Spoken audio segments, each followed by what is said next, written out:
دیکھ رہے ہیں، حد یہ ہو گئی ہے کہ ہمارے نبی کریم صلی اللہ علیہ وسلم ان کی شان میں کھلے عام گستاخی کی جا رہی ہے، اور اس سے زیادہ خطرناک بات یہ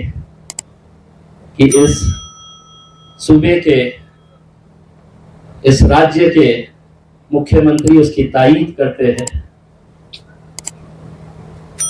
حد یہ ہو گئی ہے کہ آپ کو کھلے عام یہ کہا جا رہا ہے کہ آپ کی مسجدوں میں آپ کو چن چن کر گھس گھس کے آپ کو مارا جائے گا، آپ کو پیٹا جائے گا،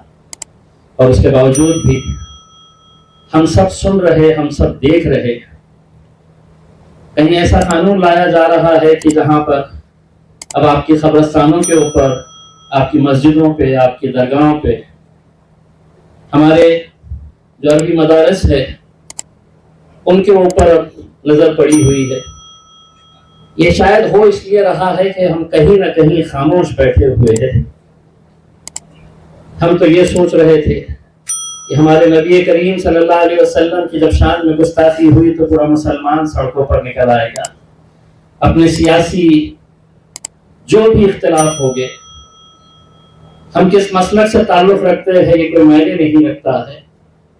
جب آپ کو یہ کھلے عام کہا جا رہا ہے کہ آپ کے مسجدوں میں آپ کو چن چن کر مارا جائے گا، تو اس مسجد کے اندر کون کس پولیٹیکل پارٹی سے تعلق رکھتا ہے، کس مسلک سے تعلق رکھتا ہے، یا آپ سے بایو ڈاٹا لے کر آپ کو پیٹا جائے گا، ایسا نہیں ہے۔ ہم خاموش ہیں، اسی لیے ان کی ہمتیں بڑھتی جا رہی ہے۔ سرکار ہر بار ایک نیا قانون لے کر آتی ہے، نشانے کے اوپر صرف مسلمان۔ حد تو یہ ہو گئی ہے کہ ہماری بچیوں نے حجاب پہننا یا نہیں پہننا چاہیے، اس کے اوپر بھی نہ جانے کتنے مہینوں تک اس کے اوپر بحث چلتی رہی۔ آج ایک ایسا وقت آیا ہے کہ اس ملک کے پورے مسلمانوں کو ایک طاقت بن کر کھڑے رہنے کی ضرورت ہے۔ اپنے ذاتی اختلاف، اپنے سیاسی اختلاف کو بھول کر ہمیں جو لڑائی سڑک کے اوپر لڑی ہے، وہ لڑائی سڑک کی، ایک لڑائی پارلیمنٹ کے اندر کی، لیکن بڑے دکھ کے ساتھ، بڑے افسوس کے ساتھ کہنا پڑتا ہے کہ جب وہاں پر پارلیمنٹ کے اندر بولنے کا موقع آتا ہے تو آپ نے دیکھے ہیں یہ جب وقت کا بل آیا تو جن لوگوں کو آپ نے وہاں پر بھیجا تھا اپنے ووٹ کی طاقت کے بنیاد کے اوپر، تو وہ باہر نکل کر آ گئے۔ تائید کرنا تو بہت دور کی بات ہے، دو شرط مخالفت کے اندر کھڑے ہو کر کہے بھی نہیں، اور خاموشی سے وہاں سے لوک سبھا کے اندر سے کھسک لیے۔ ایسے وقت کے اندر سارے ہندوستان کے مسلمانوں کی نظر اگر کسی ایک شخص کے اوپر ہوتی ہے، اگر سب سے زیادہ امیدیں اگر کسی سے ہوتی ہے، تو مجھے فخر ہے یہ بتاتے ہوئے کہ وہ میرے قائد بیرسٹر اسد الدین اویسی صاحب ہیں۔ کتنی تکلیف ہوئی ہوگی اس سرکار کو کہ جب انہیں مجبوراً اسد الدین اویسی صاحب کو جوائنٹ پارلیمنٹری کمیٹی کا ممبر بنانا پڑا، کیونکہ انہیں معلوم ہے کہ اگر وقت کے تعلق سے اگر سب سے زیادہ صحیح طریقے سے کوئی مدعے رکھ سکتے ہیں تو بیرسٹر اسد الدین اویسی صاحب رکھ سکتے ہیں۔ آج پورے دیش بھر میں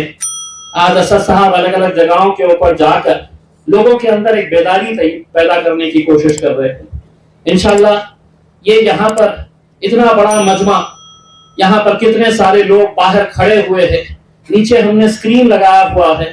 وہاں پر سکرین کے سامنے بھی بہت ساری کرسیاں لگائی گئی ہیں، وہ بھی پورا بھرا ہوا ہے۔ یہ اس بات کی گواہی دے رہا ہے، آپ لوگوں کی طرف سے حکومت کو ایک پیغام دیا جا رہا ہے کہ بس اب بہت ہو چکا ہے۔ جس بھاشا میں انہیں سمجھانا ہے اس بھاشا میں ہمیں سمجھانے کی ضرورت کا وقت آ چکا ہے، اور ہم آپ لوگوں کی رہنمائی چاہیں گے، آپ لوگوں کا ساتھ چاہیں گے۔ جب یہ کانفرنس لینے کا ہم نے طے کیے تو ہم نے سب سے پہلے اس بات کے اوپر ہم نے چرچا کی کہ اس میں بلایا کسے جائے، تو ہم نے تمام علماء کرام کو، تمام مسجد کے اماموں کو، تمام دینی حضرات کو یہاں پر اس لیے بلایا ہے کہ آپ کے پیچھے ہزاروں لوگ ہوتے ہیں، ہزاروں لوگ آپ کی بات سنتے ہیں، تو یقیناً جو بات آپ یہاں سے سن کر جائیں گے وہ دوسروں تک پہنچائیں گے، ورنہ لوگوں کے اندر تو ایسی ایک فطرت تیار ہو چکی ہے کہ مجھے کیا کرنا ہے، مجھے کیا لینا دینا ہے، کوئی بھی کچھ بھی بولے، کوئی بھی کچھ بھی کرے، اس میں